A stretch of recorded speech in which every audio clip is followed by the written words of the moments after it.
एक छोटे से गांव में सुंदर नाम का आदमी अपनी पत्नी कविता और 10 साल के छोटे बेटे सौरभ के साथ रहता था। सुंदर का गरीबी के मारे बुरा हाल था। उसके घर में कई कई दिन भोजन नहीं बनता था। एक दिन गांव में एक आदमी मिठाई बेचने आता है। बड़ी दूर से आए हैं, प्यार का तोहफा लाए हैं, अपना लो या ठुकरा दो भैया, हम तो मिठाई लाए हैं। खाओगे एक बार तो मांगोगे बार बार, मिठास भरी है इसमें, सबको भाएगी ये मेरे यार। देखते ही देखते मिठाई खरीदने वालों की भीड़ लग जाती है। कविता और उसका बेटा सौरभ अपने घर के दरवाजे के बाहर बैठे हुए होते हैं। मिठाई वाले को देखकर सौरभ अपनी माँ से कहता है, माँ देखो ना, सब मिठाई खरीद रहे हैं, मुझे भी मिठाई दिलवाओ। बेटा मेरे पास पैसे नहीं हैं, जब ये अगले हफ्ते मिठाई बेचने आएगा तब मैं तुझे मिठाई दिलवाऊंगी। नहीं, मुझे अभी मिठाई चाहिए। आप मुझे हर बार यही कह के बहका देती हो कि अगली बार दिलवाऊंगी। सौरभ अपनी माँ से मिठाई लेने के लिए जिद करने लगता है। कविता गुस्से में आकर सौरभ के 2 थप्पड़ मारकर अंदर ले जाती है। रोना बंद कर, जब एक बार कह दिया मेरे पास पैसे नहीं है तो फिर मैं तुझे मिठाई कहाँ से दिलवाऊं? तुझे पता भी है हम कितनी मुश्किल से अपना गुजारा कर रहे हैं, घर में एक पैसा भी नहीं है। ये कहते हुए कविता की आंखों में आंसू आ जाते हैं। उतने में ही सुंदर आ जाता है, जो कविता से कहता है, अरे क्या हुआ, तुम्हारी आंखों से आंसू क्यों आ रहे हैं? कुछ नहीं, बस अपनी तकदीर को देखकर रोना आ गया। आज मिठाई वाला आया था, सौरभ मुझसे जिद करने लगा कि मुझे मिठाई दिलवाओ। मैंने उसे गुस्से में पीट दिया। तुमने ये क्या किया कविता? उस मासूम को क्या पता हमारी मजबूरी का? तुम उसे प्यार से समझा देती है बात। प्यार से मानता कौन है जो मैं उसे समझाऊं? घर में एक पैसा नहीं है, पूरे 2 दिन हो गए हैं घर में खाना पके। कब तक यूँ फाका किया जाए? एक तुम हो सारी जिंदगी सीधेपन में निकाल दी। आजकल सीधे आदमियों का जमाना नहीं है। कविता ऐसी बात नहीं है, तुम जानती हो कि मैं कितनी मेहनत से काम करता हूँ, लेकिन फिर भी मेरी तकदीर में पैसा नहीं है। इसमें मैं क्या कर सकता हूँ? तुमसे मैंने कितनी बार कहा है, समझ और मेहनत से काम किया करो। तुम अपने सीधेपन की वजह से हर जगह धोखा खा जाते हो। तुम एक काम करो, अपने मित्र सोम के पास जाकर कोई काम मांगो, वो तुम्हें कोई ना कोई काम जरूर बता देगा। सुंदर अपने दोस्त सोम के पास जाता है।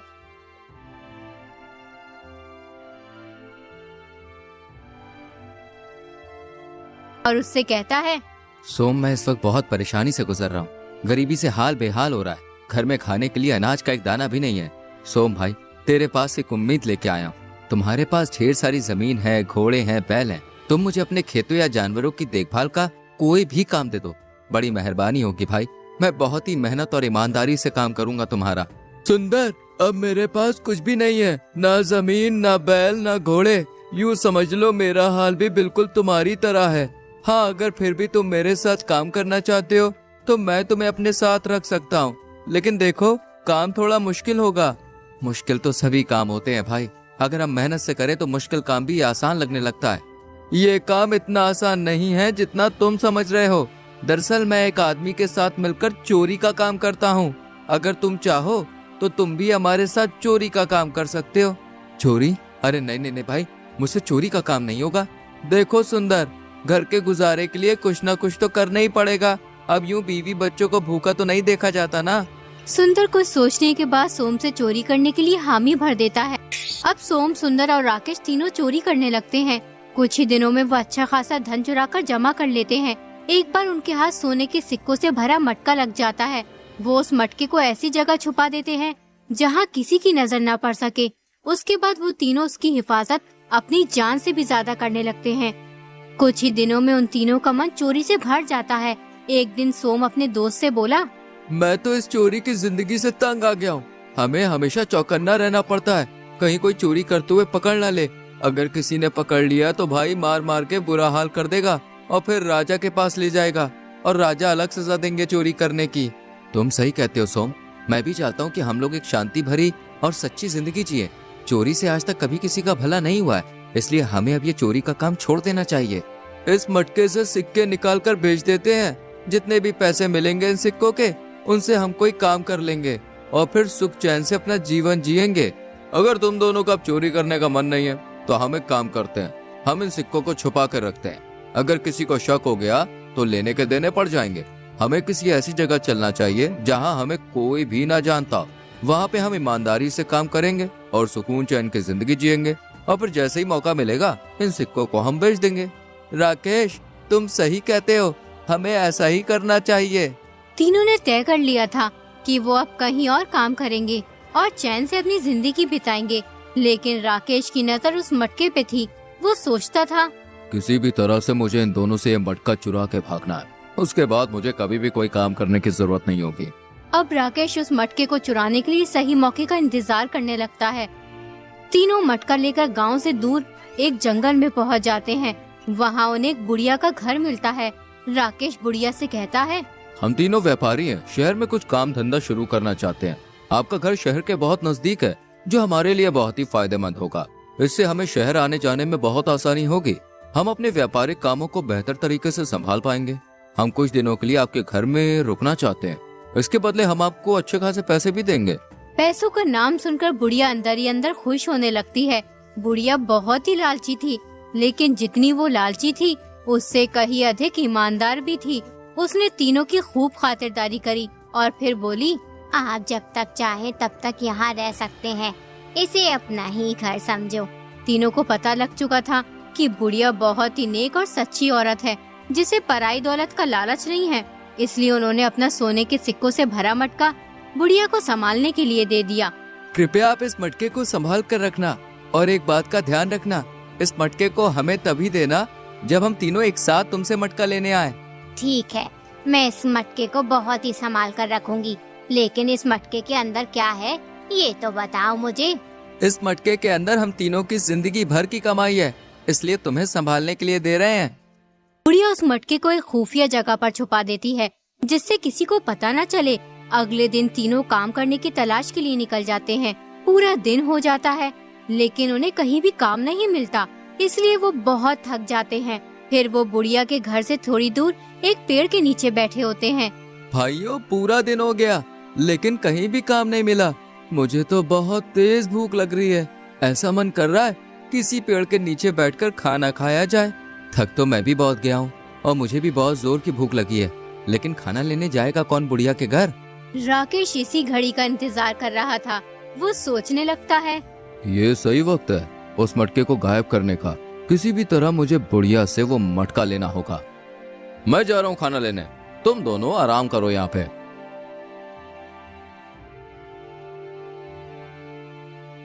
राकेश बुढ़िया के घर पहुंचकर बोला, माँ, मुझे मेरे दोस्तों ने मटका लेने भेजा है। दरअसल हम उस मटके के 4 हिस्से करना चाहते हैं। 4 हिस्से क्यों करना चाहते हो? तुम तो 3 हो, फिर एक हिस्सा किसका है? वो एक हिस्सा हम तुम्हें देना चाहते हैं। तुमने हमारी देखभाल जो की है, तुम्हें पता भी है उस मटके के अंदर सोने के सिक्के हैं। तुम्हारे हिस्से में बहुत सारे सिक्के आएंगे। तुम उन सिक्कों से अपनी बची कुची जिंदगी आराम से काट लोगी। लाओ जल्दी मुझे वो मटका ला कर दो। मुझे अपने हिस्से का कोई लालच नहीं है। मैं तुम्हें मटका तभी दूंगी जब तुम तीनों एक साथ मेरे पास मटका लेने आओगे। राकेश सोचने लगता है, हाँ, ये बुढ़िया तो बहुत चालाक है। ये मेरी बातों में आई नहीं रही, अब क्या करूं? एकदम राकेश के दिमाग में एक विचार आया। वो बुढ़िया से बोला, अगर तुम्हें मेरी बात पे यकीन नहीं है तो तुम खुद ही जाकर पूछ लो। बुढ़िया घर से बाहर निकली। उसने दोनों को एक पेड़ के नीचे बैठे हुए देखा। उसने दूर से ही उन दोनों को आवाज लगाई, क्या तुम दोनों ने अपने दोस्त को मटका लेने भेजा है? सुंदर और सोम को बुढ़िया की आवाज साफ सुनाई नहीं दी। उसने सोचा बुढ़िया खाने के लिए पूछ रही है, इसलिए उन्होंने बुढ़िया से कहा, हाँ, उसे दे दीजिए। बुढ़िया ने सोचा ये आदमी सही कह रहा है। उन्होंने अपना मटका मंगाया है और ये मुझे भी हिस्सा देना चाहते हैं। बेचारे बहुत ही नेक आदमी है। बुढ़िया राकेश के पास जाकर बोली, तुम मेरा यही इंतजार करो, मैं मटका लेकर आ रही हूँ। बुढ़िया ने मटका लाकर राकेश को दे दिया। राकेश मटका लेकर तुरंत ही वहाँ से चलता बना। उधर सोम और सुंदर राकेश का इंतजार कर रहे थे। सोम भाई, राकेश को काफी देर हो गई है, लेकिन अभी तक वो खाना लेके नहीं आया। मुझे तो कोई मसला लगता है, हमें चल के देखना चाहिए वहाँ पे। दोनों बुढ़िया के घर की ओर निकल पड़े। घर पहुंचकर वो बुढ़िया से बोले, हमने अपना दोस्त राकेश खाना लेने भेजा था, लेकिन वो हमारे पास नहीं आया। वो कहाँ है?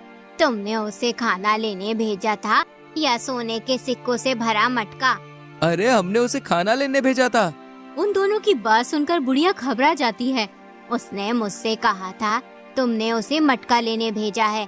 मैंने तुमसे भी पूछा था, तुमने मुझसे कहा हाँ दे दीजिए, इसलिए मैंने उसे मटका दे दिया। बुढ़िया की ये बात सुनकर उन्हें एक झटका सा लगा। वो तुरंत समझ गए कि उनके दोस्त राकेश ने उन्हें धोखा दे दिया है।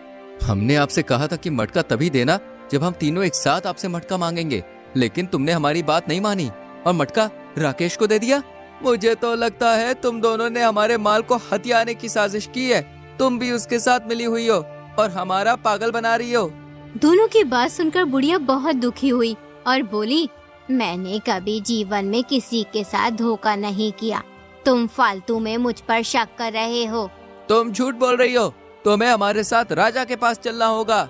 दोनों बुढ़िया को राजा के पास ले जाते हैं और फिर राजा से कहते हैं, महाराज, हम तीनों ने इस बुढ़िया को अपनी जिंदगी भर की कमाई संभाल कर रखने के लिए दी थी। हमने इनसे कहा था कि हमें मटका तभी देना जब हम तीनों एक साथ तुम्हारे पास लेने आए, लेकिन इन्होंने हमारी गैर मौजूदगी में वो मटका हमारे दोस्त राकेश को दे दिया और वो मटका लेकर फरार हो गया। क्यों अम्मा जी, क्या ये दोनों सच बोल रहे हैं? हाँ महाराज, ये दोनों सच बोल रहे हैं, लेकिन मैंने इनसे आवाज देकर पूछा था कि क्या तुम्हारे दोस्त को मटका दे दूं, तो इन्होंने हाँ कह दिया, इसलिए मैंने उसे मटका दे दिया। नहीं महाराज, ये झूठ बोल रही है। हमने खाना देने के लिए हाँ कहा था, ना कि मटका देने के लिए। महाराज, ये भी हमारे दोस्त राकेश के साथ मिली हुई है। ये सब इस बुढ़िया की लापरवाही की वजह से हुआ है, जिससे तुम दोनों को नुकसान हुआ है। इसलिए तुम्हारे नुकसान का सारा हर्जाना बुढ़िया को 5 दिन के अंदर भरना होगा। अगर ये हर्जाना नहीं भर सकी तो फिर इन्हें सजा मिलेगी। राजा की बात सुनकर बुढ़िया रोती हुई अपने घर चली जाती है। हे ईश्वर, मेरी मदद कर। मैं उन दोनों का धन कहाँ से लौटाऊं इस बुढ़ापे में? मैं उनके धन की भरपाई कहाँ से करूँगी? उधर मंत्री राजा से कहता है, महाराज, मुझे लगता है कि वो बुढ़िया बेकसूर है। हमें एक बार इस मसले की सही से तहकीकात करनी चाहिए। वो इस बुढ़ापे में उन दोनों का इतना सारा धन कहाँ से लौटाएगी? तुम सही कहते हो, हमें इस मामले की सही से तहकीकात करनी चाहिए। तुम एक काम करो, कल भेष बदल कर उस बुढ़िया के घर जाओ और सच का पता लगा के आओ। अगले दिन मंत्री एक साधारण आदमी का भेष बदलकर बुढ़िया के घर पहुंच जाता है। जब वो बुढ़िया के घर पहुंचता है, उस वक्त बुढ़िया रो रही होती है। मंत्री बुढ़िया से कहता है, अम्मा, आप क्यों रो रही हैं? आपको कोई परेशानी है क्या? नहीं बेटा, मैं अपनी किस्मत पर रो रही हूँ। मैंने हमेशा दूसरों का भला चाहा, उस भलाई का मुझे आज ये अंजाम मिल रहा है। बुढ़िया मंत्री को अपनी सारी बात बताती है, किस तरह राकेश उसे धोखा देकर मटका ले गया और राजा ने 5 दिन के अंदर सुंदर और सोम का हर्जाना भरने का वक्त दिया है। बुढ़िया की बात सुनकर मंत्री कहता है, ईश्वर करे उन दोनों को तुम्हारे साथ ऐसा सुलूक करने की सजा मिले। तुम परेशान ना हो अम्मा, ईश्वर ने चाहा तो सब ठीक हो जाएगा।